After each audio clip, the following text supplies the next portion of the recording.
собрать вторсырье – это большая работа, но запустить производство по переработке вторсырья – это еще больше работы. А кто между ними? Вот такой дальнобойщик, как Костяр. Он каждый раз привозит более 20 тонн макулатуры и делает несколько рейсов в неделю.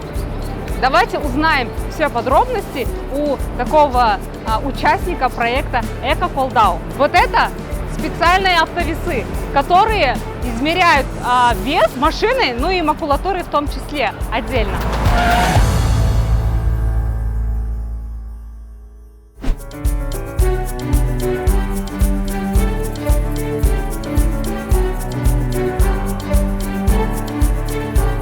Сәлеметсіз бе, Костяр аға? Қалай жеттіңіз? Жақсы, күшті. Ал Костяр аға, қай жақтан келе жатсыз? Қанша уақыт жол болдыңыз? Астана қаласынан келе жатырмын. 1220 километр жол жүрдім, 48 сағат уақытта. Не алып келе жатсыз? Мына жерде пресстелген картон қағаздар алып келе жатырмын. Қанша тонна алып келесіз макулатура? 21 тонна. Макулатура негізі қай жақта көбірек? Солтүстік Қазақстанда ма, немесе Шығыс Қазақстанда ма? Қайда адамдар тығыз орналасқан аумақтарда көп болады. Шымкент қаласында, Алматы, Нұр-Сұлтан қаласында. Бір айда сонда неше рейс жасайсыз? Мен бір айда 4 рейс жасай алам. Негізі осы Эко-Қолдау проект туралы естідіңіз ба? Қалай ойыңыз? Әрине естуім бар. Астанадағы бұрынғы әріптесім осы Эко-Қолдау жобасы бойынша жұмыс жасап жатыр екен. Сол бұрынғы әріптесімнің грузын әкеліп жатырмын. Болашақта өзімде тура осындай жобамен айналысуға тырысам. Жоба қаржылай жағынан көмек көрсетеді ма?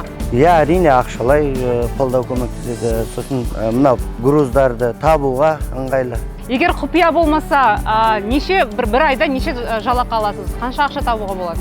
Бір айда деп айтпай қойын, әрбір рейсте дөңгелектеріміз жарылып, жаңағындай болмаған жағдайда бір 150 мың сондай табыс табамыз. Ал негізі үйде өзіңіз макулатураны жинайсыз ба? Мысалы, макулатура, пластик мүмкін, әйнек болсын. Әрине аз көлемде жинаймыз, жаңағы арнайы жәшіктерге саламыз. Негізі осы Қазақстанда дальнобойщик болған табысты жұмыс деп ойлайсыз ғой, иә? Табысты жұмыс деп ойлаймын. Қазір мен сізге көмектессем бола ма? Болады, әрине.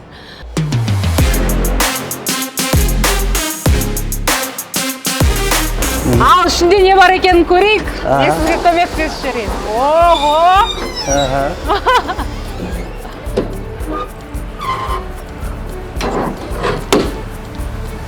Көмектескеніңізге рахмет, әрбір қыз осындай істей алмайды негізі.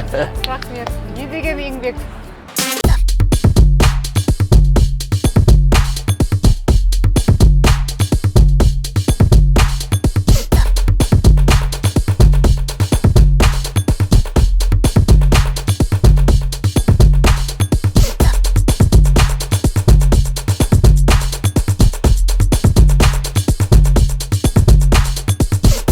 Рахмет сізге көп сіздің осы жұмысыңыз үшін. Ары қарай жұмысыңыз өрлей берсін, жолыңыз әрқашан ашық болсын. Жақсы тірлігіңіз үшін рахмет. Сіздерге жақсы табыстар тілейміз, жұмыстар тілейміз. Жолдарыңыз ашық болсын әрқашан. Рахмет.